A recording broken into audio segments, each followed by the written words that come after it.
warahmatullahi wabarakatuh. Saya Yosa Andira dengan nomor induk mahasiswa 23011111764 dari Prodi Ilmu Administrasi Publik Universitas Riau.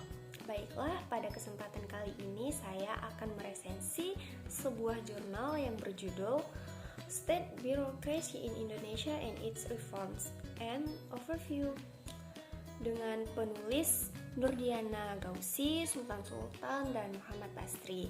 Penerbitnya International Journal of Public Administration.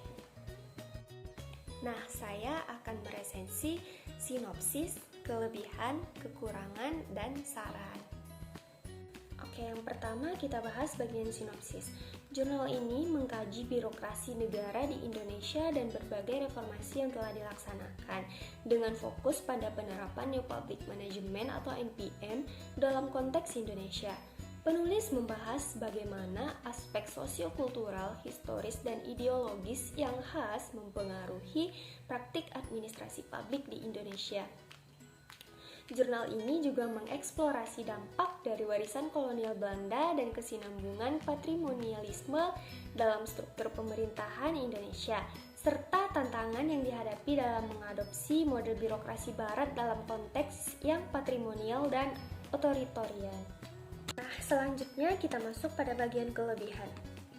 Kelebihan yang pertama yaitu analisis historis yang mendalam.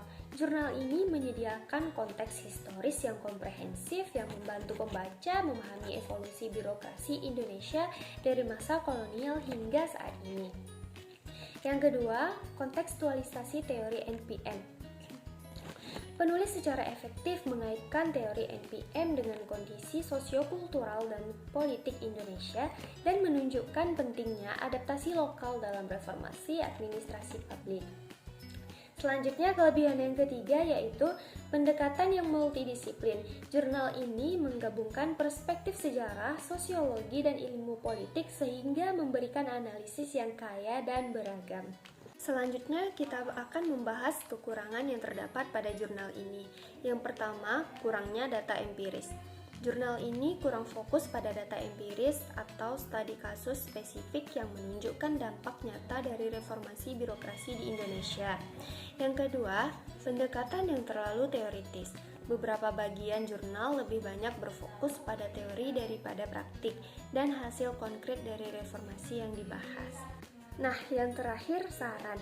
Berdasarkan informasi yang terdapat dalam jurnal ini, disarankan untuk terus memperdalam pemahaman tentang penerapan prinsip-prinsip New Public Management dan neoliberalisme dalam birokrasi reformasi di Indonesia.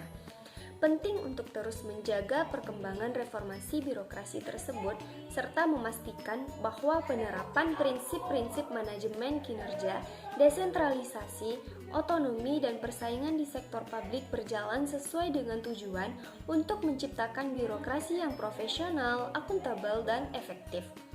Selain itu, perlu juga terus memperhatikan aspek etika dan hukum dalam proses reformasi birokrasi, serta memastikan bahwa prinsip-prinsip manajemen korporat dan mekanisme akuntabilitas terus diterapkan untuk meningkatkan efektivitas pelayanan publik.